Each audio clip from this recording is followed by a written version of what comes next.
بسم اللہ الرحمن الرحیم۔ تمام معزز ناظرین کو حسن نذیر کا تہہ دل سے سلام ہو۔ ناظرین، حضرت سیدنا ابو بکر بن فضل رحمۃ اللہ علیہ فرماتے ہیں کہ میں نے جب اصرار کر کے ایک رومی دوست سے اسلام لانے کا سبب پوچھا تو اس نے بتایا کہ ہمارے ملک پر مسلمانوں کا ایک لشکر حملہ آور ہوا، جنگ ہوئی، کچھ لوگ ہمارے قتل ہوئے اور کچھ ان کے شہید ہوئے۔ میں نے اکیلے 10 مسلمانوں کو قیدی بنا لیا۔ ملکہ روم میں میرا بہت بڑا گھر تھا۔ میں نے ان سب کو وہاں اپنے خادمین کے سپرد کر دیا۔ انہوں نے ان کو بیڑیوں میں جکڑ کر خچروں پر سامان لادنے کے کام پر لگا دیا۔ ایک دن میں نے ان قیدیوں پر مقرر ایک خادم کو دیکھا کہ اس نے ایک قیدی سے کچھ لیا اور اس کو نماز پڑھنے کی اجازت دے دی۔ میں نے اس خادم کو پکڑ کر مارا اور اس سے پوچھا، سچ بتاؤ تم نے اس قیدی سے کیا لیا؟ تو اس نے مجھے بتایا کہ یہ ہر نماز کے وقت مجھے 1 دینار یعنی سونے کا ایک سکہ دیتا ہے۔ میں نے پوچھا، کیا اس کے پاس دینار ہیں؟ تو اس نے کہا، نہیں جناب، مگر جب یہ نماز سے فارغ ہوتا ہے تو اپنا ہاتھ زمین پر مارتا ہے اور اس سے 1 دینار نکال کر مجھے دے دیتا ہے۔ خادم کا یہ بیان سن کر مجھے حیرانگی ہوئی اور شوق بھی ہوا کہ میں اس کی حقیقت جانوں۔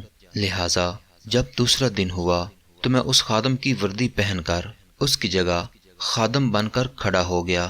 جب ظہر کا وقت ہوا تو اس نے مجھے اشارہ کیا کہ مجھے نماز پڑھنے دے تو میں تجھے 1 دینار دوں گا۔ میں نے کہا، میں 2 دینار سے کم نہیں لوں گا۔ اس نے 2 دینار دینے کی حامی بھر لی۔ میں نے اسے کھول دیا۔ اس نے نماز پڑھی۔ جب فارغ ہوا تو میں نے دیکھا کہ اس نے اپنا ہاتھ زمین پر مارا اور وہاں سے 2 دینار نکال کر مجھے دے دیے۔ میں اس کے اس عمل پر بہت حیران ہوا۔ جب عصر کا وقت ہوا تو اس مرتبہ پھر میری طرف اشارہ کیا۔ میں نے اسے اشارہ کیا کہ میں 5 دینار سے کم نہیں لوں گا۔ اس دفعہ بھی اس نے مان لیا۔ پھر جب مغرب کا وقت ہوا تو اس نے حسب معمول مجھے پھر اشارہ کیا تو میں نے کہا، میں 10 دینار سے کم نہیں لوں گا۔ اس نے میری بات پھر مان لی اور جب نماز سے فارغ ہوا تو زمین سے 10 دینار نکال کر مجھے دے دیے۔ اور پھر جب عشاء کی نماز کا وقت ہوا تو حسب عادت اس نے مجھے پھر اشارہ کیا۔ میں نے کہا، اس دفعہ میں 20 دینار سے کم لینے والا نہیں ہوں۔ پھر بھی اس نے میری بات تسلیم کر لی اور نماز سے فراغت پا کر اس نے زمین سے 20 دینار نکالے اور مجھے تھما کر کہنے لگا، جو مانگنا ہے وہ مانگو، میرا مولا بہت غنی و کریم ہے، میں اس سے جو مانگوں گا وہ مجھے عطا کرے گا۔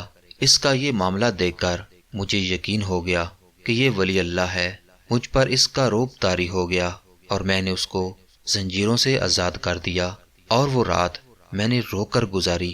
جب صبح ہوئی تو میں نے اسے بلا کر اس کی تعظیم و تکریم کی، اسے اپنا پسندیدہ لباس پہنایا اور اختیار دیا کہ وہ چاہے تو میرے شہر میں میرے محل میں رہے اور اگر چاہے تو اپنے شہر چلا جائے۔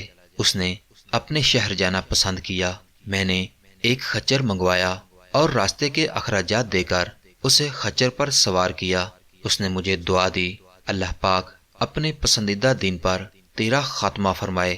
اس کا یہ جملہ مکمل نہ ہوا تھا کہ میرے دل میں دین اسلام کی محبت گھر کر گئی۔ پھر میں نے اپنے 10 غلام اس کے ہمراہ بھیجے، انہیں حکم دیا کہ اسے نہایت احترام کے ساتھ لے جاؤ۔ پھر اس کو ایک دوات اور کاغذ دیا اور ایک نشانی مقرر کر لی کہ جب وہ بحفاظت اپنے مقام پر پہنچ جائے تو وہ نشانی لکھ کر میری طرف بھیج دے۔ ہمارے اور اس کے شہر کے درمیان ایک طرف کا 5 دن کا فاصلہ تھا، مگر جب 6واں دن آیا تو میرے خدام میرے پاس آئے۔ ان کے پاس رکا بھی تھا جس میں اس کا خط اور وہ علامت موجود تھی۔ میں نے اپنے غلاموں سے جلدی پہنچنے کا سبب دریافت کیا تو انہوں نے بتایا کہ جب ہم اس کے ساتھ یہاں سے نکلے تو ہم کسی تھکاوٹ اور مشقت کے بغیر گھڑی بھر میں وہاں پہنچ گئے، لیکن واپسی پر وہی سفر 5 دنوں میں طے ہوا۔ ان کی یہ بات سنتے ہی میں نے کلمہ پڑھا، میں گواہی دیتا ہوں کہ اللہ کے سوا کوئی معبود نہیں، اور میں گواہی دیتا ہوں کہ یقیناً حضرت محمد مصطفیٰ صلی اللہ علیہ وآلہ وسلم اللہ پاک کے سچے رسول ہیں، اور بے شک دین اسلام حق ہے۔ اور ناظرین، وہ کہتا ہے کہ پھر میں روم سے نکل کر مسلمانوں کے شہر آ گیا۔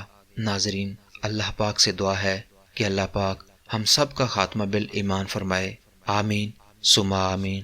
ناظرین، اگر آپ کو میری یہ ویڈیو اچھی لگی ہے تو پلیز میرے چینل کو سبسکرائب کر لیں۔